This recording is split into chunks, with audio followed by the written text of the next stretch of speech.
like I said, we've talked to a lot of people in the sugar addiction community, but your place in this community is so unique. And I really kind of thought I knew, like from studying like Gary Taubes and like reading books like that, like I thought I knew about the history of sugar, and it goes so much deeper than I would have imagined. And your work really centers around that. It centers around the history of sugar, which I think is absolutely fascinating. I'd love to deep dive into that with you. But since it's been 5 years, can you remind us your own story, where you were brought up, what health was like, with yourself and with people in your own community, and eventually how you got into doing the work that you're doing today?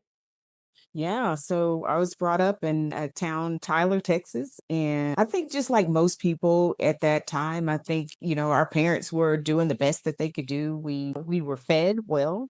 I will say that sugar was a central part of like just me growing up, just because whenever the treats were available, um, I remember my dad, whenever we like did great things, he would tell us that he'd take us to the store so we could get Zuzus, and that was like a short term for snacks and treats.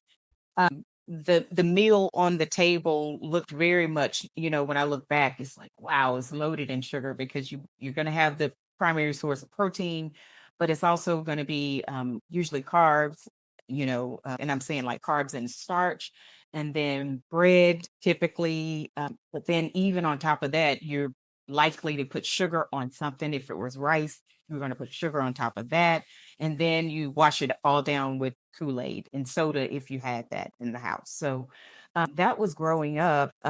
Wasn't really concerned about weight or anything at that time because I was a very active